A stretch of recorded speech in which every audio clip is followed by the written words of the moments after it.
I've come up with a way to totally eradicate this whole idea of rejection in sales. If it's over at hello, how the heck are you going to succeed in selling? You've got to rise above that and change your mindset.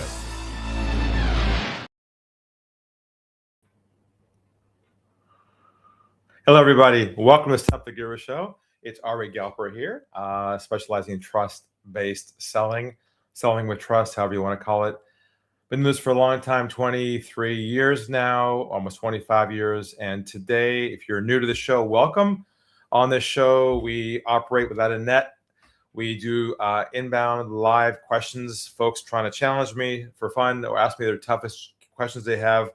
And I help them think differently about how to solve their own challenge around either it could be a long sales cycle, tough to access prospect, or they're struggling with converting an opportunity. Anything that you're working on right now in terms of pre-sale processes, this is the place to come, because everything we share with you is all about trust, perspective on how to engage, shorten the sales cycle, and onboard new clients a lot faster than you're probably used to.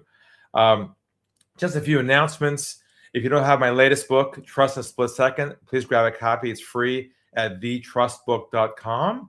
And there's some bonuses in there as well for free extra books. We'll mail it to you in the mail, put some stamps on the envelope. You'll get them along with a chance to speak with us. Also, about your situation personally and get some insights. Also, I'll mention to you, for those of you who have been subscribed for a long time, we're launching our new community called The Trust Movement. It's our new app coming out next year in the first quarter. It's going to be called Selling with Trust. It's actually already on the App Store, on the Google Store and the Apple Store. You can download it. You can't access it yet, but you can put it on your phone. And in that will be we'll be operating our entire global network of trust-based business owners who want to communicate together, work together. I'll have my course inside of there. I'll be doing live events in there. My Stump the Guru Show will be inside that app. Our whole world will be inside there. And so you have a chance to download it for free, be a free member. We're planning on building a global network around the world. We have already moderators in different cities who are volunteering to have meetings with business owners on this topic. So it'll be a hybrid online and offline network of trust-based business owners with the intention of building a trust movement. What I've been working on for the last 25 years. So this is going to be the culmination of that. And so definitely get the app. It's called Selling with Trust. You'll see it on the Apple Store now. I can't access it yet. We're still going through beta, but it should be live in the first quarter, and you'll be hearing about that. You'll be the first people in, and there's levels you can upgrade from there to access more of me directly. So super excited about that, and hopefully you're going to be enjoying that process and being part of a community long term. So today's theme is the concept of our prospects finding you. The whole outbound model has been kind of the staple of what selling's been for many, many years. The idea of making an outbound call, reaching out on LinkedIn, proactively reaching out to someone who doesn't know you. And it's been a pretty good model for up until, I would say COVID. People typically picked up the phone. People were pretty responsive. They returned your calls. I remember those days. Those were great days. We spent our days on the phone. In fact, when I did live events back then, I used to make live cold calls on stage in the room. I had people bring me their toughest prospects. I'd make calls and they pick the phone up and good things would happen. But as you know, things have changed. And so people are obviously not picking up the phone much anymore. They're hiding behind their phones. They're trying to keep themselves safe from those lurking out there trying to get to them. And so that outbound selling is at this point what I call the path of most resistance, because you're approaching someone who doesn't know you, doesn't trust you, attempting to engage them to talk about your solution. And that's a numbers game. It's hard. It's painful. It can work. It could be part of your portfolio. But I think there's what I call path of least resistance. And that's the idea of how to draw potential clients into your world. And you do that by essentially shifting your thinking away from solution-centric marketing to problem-centric marketing, where you're marketing the problem that you help prospects solve. So if you think about, say, the 2 or 3 core issues that you solve for your market, You can use those issues as content, as headlines, as articles, where you market the problems. You describe the problems to your market in a way they feel you understand them. And at the end of that post or message or article could be a call to action to access your free book, schedule a consultation. You're essentially putting breadcrumbs in front of them, having them take each breadcrumb to lead them to you, not based upon your offer and solution, but based upon your problem. And when you shift your thinking around that, it's amazing how people come to you already asking you for help because, one, they appreciate you're not pitching yourself, but you're understanding them first, which is trust building. And they don't feel like they're being pursued, which they're not. They're coming your direction. So your whole goal in 2026 and beyond is to create an inbound demand, trust-based marketing system that brings your ideal client to you. And we have a model around that we developed that's unique to us called Trust Authority. And we won't talk about that here today, but if you want to learn more about that, get my book at thetrustbook.com and have a chat with us, and we'll walk you through that model. But if you're in a low volume, high margin model, you do not have to do any more outbound marketing. You can create inbound leads right to your calendar. If I just finished a call with a mastermind group, and they were struggling and complaining about the fact that their leads are more expensive, their volume's still high, but their conversion's low. And their answer is get more leads. And I tried to say the answer is not more leads. The answer is a better conversion rate. And rather than doing demos, build trust instead. But that's the problem people don't know they actually have. So it's not easy to make that conversion happen in people's minds. Anyways, that's some tips around the idea of allowing your prospects to find you by creating a path to you. So let's move into the show now. This is the part of the show where people jump on. Right now, I see people in the waiting room who jump on, ask me questions live. And then if Sam's in there, we'll have a chat with Sam at the end about what he's working on, what I'm working on, his thoughts about today's show. So Steve, who do we have on today? All righty. As you can see, it's festive season. And let's just say thank you to the New York Knicks for bringing the Emirates Cup home to New York. I'm bringing on Jamie Waldron first, a Kansas City legend. So we're going to bring on Jamie. Hey, Jamie, what's happening, buddy? Hello, Steve. Hello, Ari. Hey, Jamie. Why don't you show this kind of everyone what you do and let me know your question. Okay. First of all, I wanted to say how sorry I'm here to hear about what happened in Australia. It's just a tragedy that probably could have been prevented, but my sympathy goes out to all the people affected by it, and it's just an awful situation. But I'm on a more positive note. So I totally agree with the trust-based selling. I've been trying to incorporate that in my practice. So for those of you who don't know me, I'm a financial advisor in Columbia, Maryland. And I'm kind of unique because I don't try and be all things to all people, but all things to the right people. And I've used some of Ari's concepts and themes to help kind of attract the right people and, make sure that I'm not getting the wrong people in my line to get that chocolate ice cream. I want the right people coming towards me. So what I've been doing is, for those of you who don't know, I wrote a book called Exit on Your Own Terms. And I recently had a speaking opportunity down in Florida to a MSP provider group. These are organizations provide IT services to business owners, tech people, because my business is really about IT, cybersecurity, targeting those businesses. And I had the privilege of serving on a panel, and we were talking about beyond selling the business. What can you do to prepare, before you sell to make sure that, everything works right? And what I wanted to do is get your thoughts on the best way to introduce a book when you're on a panel with 3 other people, and you don't obviously want to be promoting it, but you want to be able to bring it in a graceful way and kind of transition from maybe a comment that you're making, whether it be exit planning or whatever you're talking about. How do you introduce the fact that you just published this book and make it available to get the right people to order the book and hopefully to set up a consultation and get some feedback? So my question to you is, how do you transition when you're speaking in a speaking engagement? Because for me, that's the best way to get in front of people is, you build instant credibility and you can start building trust that way. So I just want to challenge you on what's the best way for me and other people, other listeners to use, in my case, a book to, kind of let people know that you are a trusted authority and you would like to offer that book to them in a non, selling sort of situation. Definitely. That's a very important strategy in this day and age. And what you're talking about here, Jamie, is one to many. how to generate leads in a one-to-many environment where people are in front of you in a group, and how to move them from that seat they're sitting on onto your calendar, essentially. Right. Exactly. Right. Now, so there's two different scenarios. One is you presenting to a group where you have full control of what's happening. Right. And the other scenario is you being on a panel, which you have very little control. Because you're not the spotlight there. You're one of a few people on the stage, and it's kind of a casual conversation. You got to be very careful about that. So let's cover both scenarios, okay? So if you're doing a live presentation into a room, and they're there to see you, and you've got your half an hour, whatever you do, you do your talk. Make sure the talk is problem-centric, not solution-centric per se. Right. At the end, your slide, what you'd say, you'd have two slides. First slide would say, if today's talk resonates with you, ...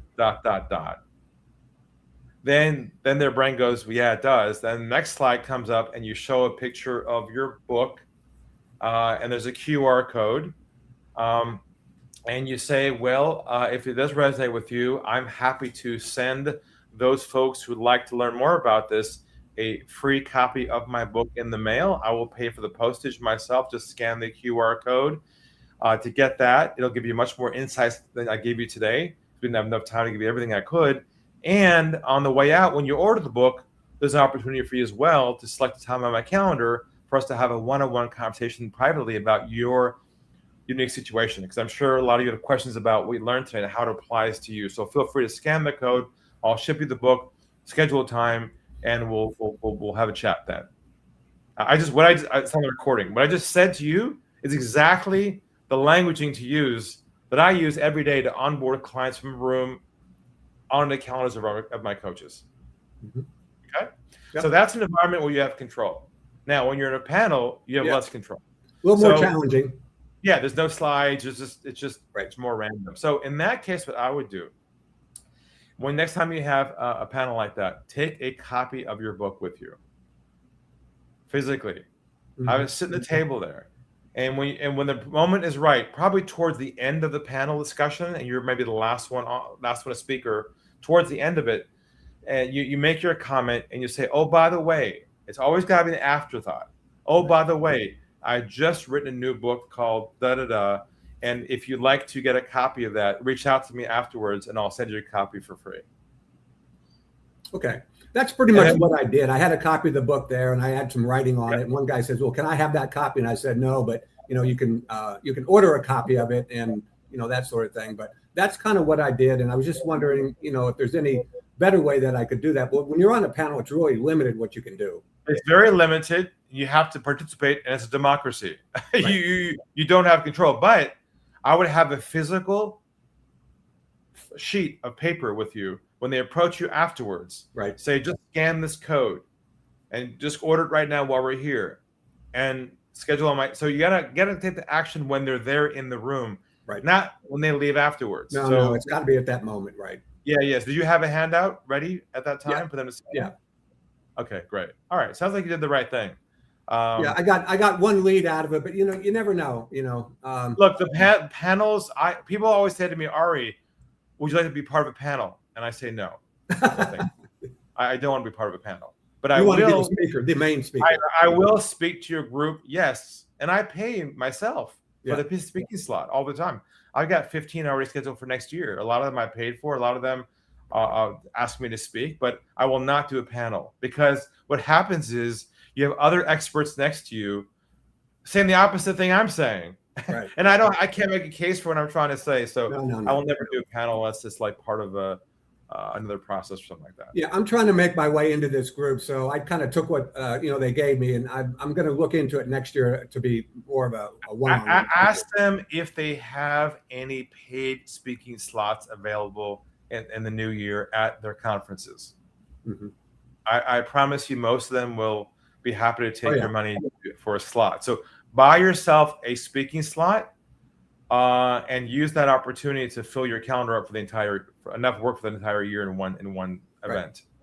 So good for you for having the trust asset and making the one-to-many model work, because now in this day and age of tough lead generation online, speaking is like now all of a sudden very, very effective. Okay. Right. Yeah, I do other things in terms of pull marketing, trying to pull people towards me by writing, and the book is part of that whole strategy, and it's a very good strategy because people come to you and you're not chasing them. And you can build trust with them in a human live way, which you can't do over a screen. And you can truly help them more because you're not selling. They're coming to you with their questions, and you find out what their problem is. And one last tip for you, Jamie, is and for everyone else who wants to move into a speaking mode like this, is on your LinkedIn profile at the top, subscribes you, put in there a bracket. It says speaker. Right. I've seen that. Yeah. So they know you're a speaker. Mine says international speaker. Right. That's how I'm getting inbound requests for speaking. If you don't put the word speaking in your profile at the top, it's clearly it has a brackets around it. They won't know that you even are available for that activity. Right. Sounds simple, but it is simple. It is simple. You just got to do it. All right, my friend. Thank you very much. All right, take care. We'll see you soon. See you. All right, so welcome back to Stump the Guru. We have all kinds of interesting questions that come up in these sessions, and I really pull from what I'm doing myself every day in the front lines to give hacks, insights that I've learned over 25 years of being out in the front lines and still going strong, innovating, launching a new app next quarter. I now finished our 8th book coming out soon, so a lot happening on our end. So let's get back on the show. And Steve, who else do we have back there? All righty. Up next, I'm going to bring on Artemis. He's been super patient and hanging there, getting all set up. Hey, Artemis, how are you today? If you could let everybody know about you, your business, and then your question for Ari, please. Yes. Hello, sales guru. How you doing? Doing fantastic. Yes. So my name is Artemis. I do sales for Private Success Network. And last time I was on the show, I asked Ari about, I have inbound leads that were abandoned carts on the website. And I would call them and I try to get a meeting with them.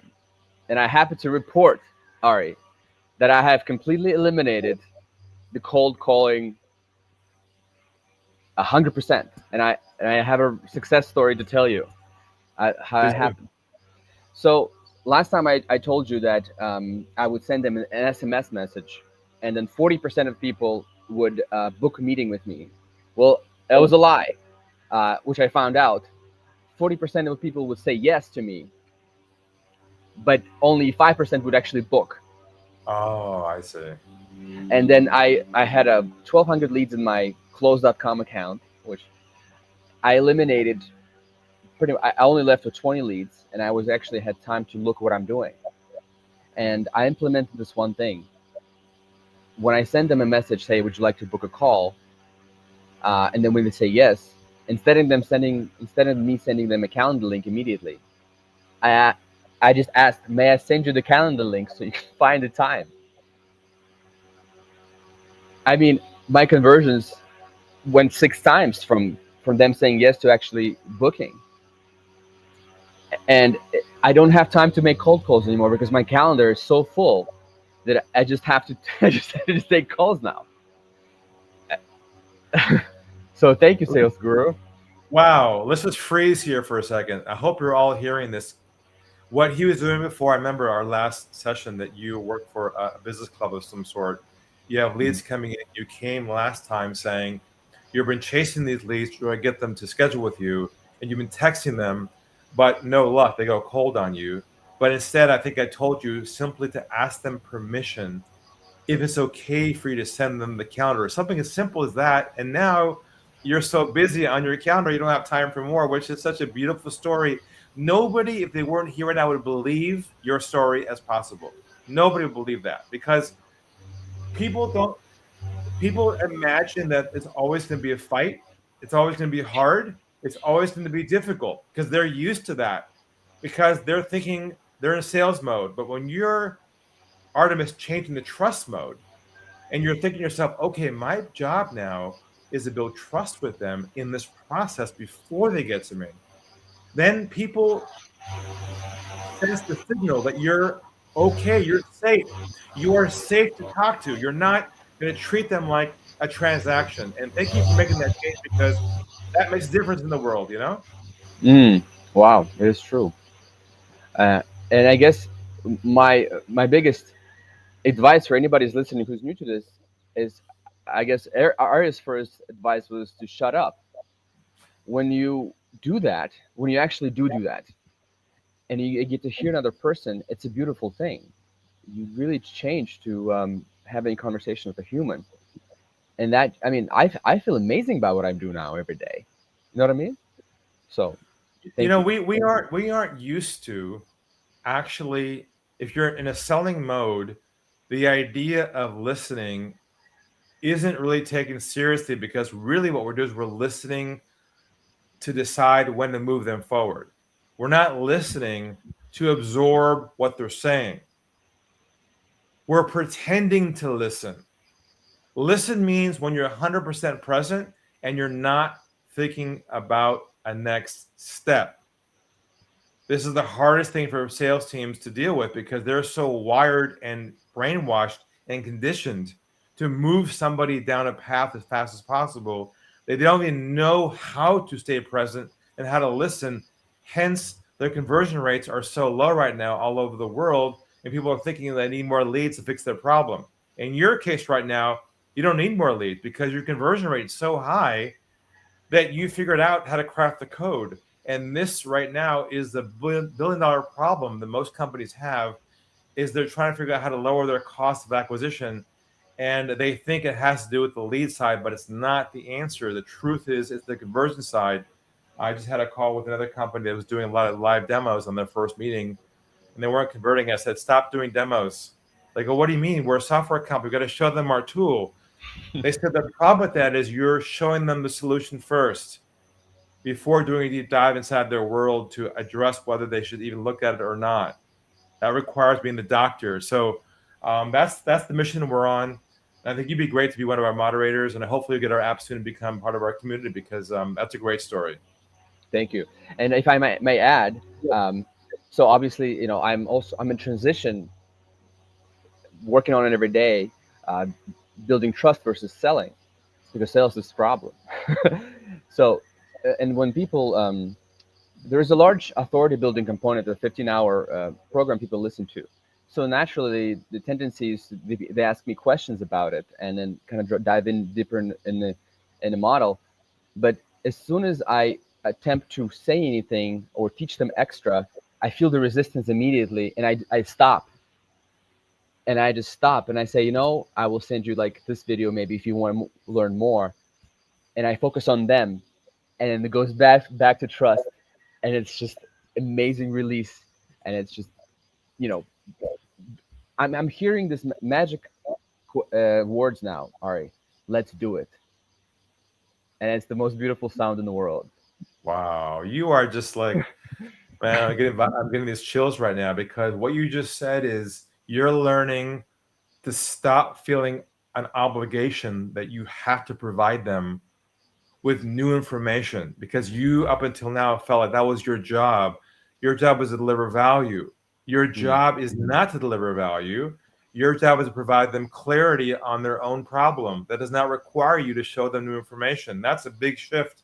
And you're starting to see on the other side, the truth is they don't want information from you. What they want to know is, do you understand them at a deep level? That's enough for them to say, I'm in. Let's do this. That's it. That's beautiful. Amazing. Great story. I love it. Anything quick on your mind you need some help with? Or Yes, you're pretty yes, right now? yeah, I do have a question. So one of the things I'm learning is that when I don't have a case, when I don't have a business case or an issue that they're trying to solve, let that go. So, and I'm learning to do that. One of the things that I do have, people do tell me, let's do it. There's a small percentage of people, and they say, hey, I'm gonna go buy this after the call, right? And some people don't, or maybe they're taking longer. And I have this thing: I don't want to follow up with them, because a lot of people do buy after the call. What do I do? Well, we have to close up the gap right there, because the decision isn't whether to buy. The decision is, do they want to solve the problem or not? So something you're doing at the end there feels like they have to buy something. What you have to ask them is this at the end. Okay. Is this a problem that you are committed to solving once and for all? Yes, I'm okay either way. I just need to know that right now. Because then they got to think and go, yeah, I guess you're right. I got to get onto this. Then you say, no problem. Let's take care of it now then.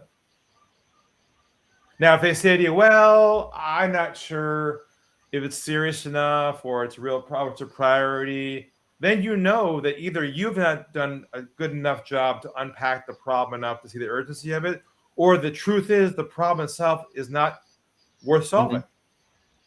So if they're slipping through at the end, somebody's not right towards the end of your call. So you know what you can do is record some of your meetings if you can, if they're on Zoom.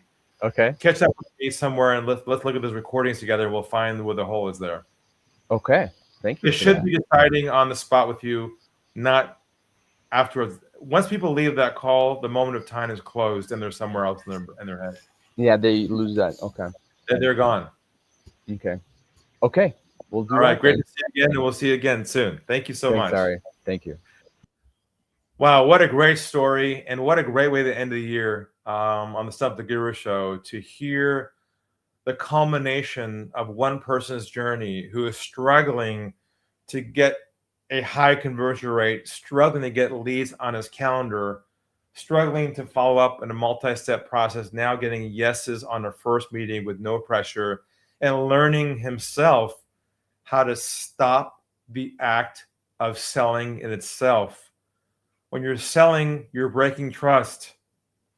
You have to be pure trust building only. You got to be the doctor and they got to be the patient. You have to stop doing any behaviors and slow yourself down to attempting to move them forward. I know it sounds counterintuitive, but the game is up. The market knows when they're being sold to. It's over to hello. If you're playing the sales game right now, the numbers game, and just running through these numbers and not converting people at a rate you want to be converting at, it's not the leads, I promise. It's you. And it's because you've been conditioned to sell one certain way. So hopefully you're open to shifting your thinking. Get my new book, if this resonates with you, at thetrustbook.com, and become part of a community when the app comes out next month, Selling with Trust. So we have a little more time left. Let's bring Sam in, Steve. All righty, let's grab Sam. Sam, you know the deal, man. You can do your thing. Hey, Ari and Steve. Man, Artemis, that is such a great story. I love it. Absolutely love it. I'm going to encourage everybody that listens to these podcasts. Look, you know, the saying is big doors swing on little hinges. So what I'm going to encourage everybody to do is this. Take one thing from the podcast. Ari's mentioned a few things today, a lot of gold there. Just take that one thing and apply it, and you will be blown out of the water, right? But do it properly and just concentrate on that one thing. And you'll be surprised as to the effect, just like Artemis had. He changed, you know, just asking permission is one thing that he did that made a difference. And Ari, that just reminds me of a quick story I want to share personally with my son. Like, my son's just started a job and he's got volumes of leads. He's got leads coming out everywhere, which is a great problem to have. But he's got so many, and he's caught up with the whole chasing, calling everybody, and he's getting people click and not answer. They don't want to participate. And I had a bit of a chat with him, and you know, like a preacher's never heard in his own town, right? So I was a little bit reluctant, and I said, Dom, you want some help? And he goes, oh, Dad, anything you can do is just... Anyway, so I gave him a few tips, talked about some languaging just very quickly. And then he, you know, I didn't hear from him, and he spoke to me about a week later. I said, Dom, what's been happening? How's it going? And he goes, Dad, you wouldn't believe the change. He said, I still do a lot of calls, but they're all a lot more pleasant now. He goes, I'm filtering them out, and the conversations I'm having are a lot more pleasant. So he's gone from volume to more pleasant conversation and higher next steps, right? And I said, what did you do? And he goes, you know what's crazy? I just did two things, and these two things have changed everything. And he said, one, I don't assume they remember that they contacted me, right? Because I was jumping into that, and people go, what are you talking about? No, all sorted, right? And he said, but the other thing that's had the biggest impact, which is what Artemis just said, he goes, I ask permission. He said, he said, I asked permission. He said, would you be okay if we take a step back and I just understand a bit more about your situation? Or he just says, would you be okay if I ask you a question about that to clarify? He said, just asking permission? He says, Dad, it's changed my world. And I just really, listening to Artemis say that and listening to Don tell me that last week, I thought to myself, it's amazing how small things, one change has a 10x result. So I encourage all viewers to find that one thing to create your 10x. It's not that That's hard. a great summary of today, Sam. And I will leave everyone on this note that, look, it's a new year coming. The world is going to become more commoditized, more challenged with AI, and more of a difficult slog if you're still playing the numbers game and still think that success is about a funnel. It's not. It's about a cylinder, a narrow cylinder that you're only building trust with your ideal clients without doing any selling at all. And if you think it's not possible to achieve the goal of zero selling and trust building only for success, then make the shift and come learn about what we do, because it's a blue ocean world that we live in over here, because we do not fight the good fight of resistance that everyone else is used to, because we know how to eliminate that. So take Sam's advice, take one thing from today, make the change, watch the result, and make sure you're with us and you learn more about what we do, because now more than ever, trust is needed in this world. And the more you can pass trust across in your process to your potential clients, the more you're going to win, and they're going to win. So on that note, have a great holiday, everybody. We'll see you in the new year. Signing off. Yeah. I've come up with a way to totally eradicate this whole idea of rejection in sales. If it's over at hello, how the heck are you going to succeed in selling? You've got to rise above that and change your mindset.